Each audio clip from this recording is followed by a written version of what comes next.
संध्यापोळ रेसिपीमध्ये आपणा सर्वांचं स्वागत. चला तर आज आपण बनवणार आहोत मोमोजला लागणारी चटणी, पुदिना हिरवी चटणी. पुदिना हिरवी चटणीसाठी लागणारं साहित्य: 1 कप पुदिना घेतलेला आहे आणि तो 1 कप 250 ml चा आहे. अर्धा कप कोथिंबीर घेतलेली आहे. 1 टोमॅटोचे तुकडे घेतलेले आहेत. 2 हिरव्या मिरच्या घेतलेल्या आहेत. 1 इंच आलं घेतलेलं आहे, त्याचं मी क्रश केलेलं आहे. आपण 1 इंच घेऊ शकता. आणि 2 चमचे या ठिकाणी आपण साखर घेतलेली आहे आणि 1 लिंबूचा रस या ठिकाणी घेतलेला आहे. थोडंसं स्वादानुसार, चवीनुसार थोडंसं मीठ घ्यायचं आहे आणि 3 टेबलस्पून या ठिकाणी पाणी घेतलेलं आहे.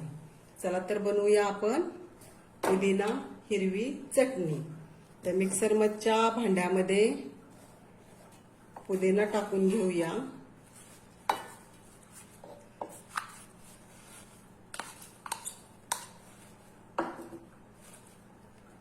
कोथिंबीर टाकायची आहे. टोमॅटो टाकायचे.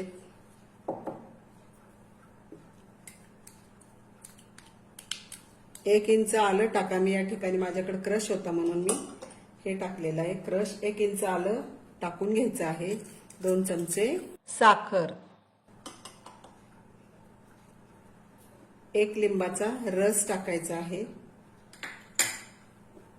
स्वादानुसार, चवीनुसार मीठ टाकून घेऊया आणि मिरची टाकायची आहे. 2 हिरव्या मिरच्या, किंवा त्यापेक्षा तुम्हाला तिखट जास्त हवं असेल तर 3 ते 4 टाकू शकता. मी या ठिकाणी 2 हिरव्या मिरच्या टाकलेल्या आहेत आणि 3 ते 4 टेबलस्पून हे पाणी टाकलेलं आहे. आणि आता हे मिक्सरमधून याची बारीक पेस्ट करून घ्यायची आहे. चला तर बनवूया पुदिना ग्रीन चटणी. ही झाली ग्रीन चटणी किंवा पुदिना हिरवी चटणी सुद्धा तुम्ही म्हणू शकता.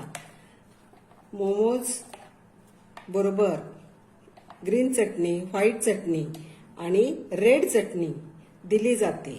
आता ही चटणी आपण हवाबंद बरणीमध्ये किंवा डब्यामध्ये आपण फ्रीजमध्ये 5 दिवस टिकू शकते.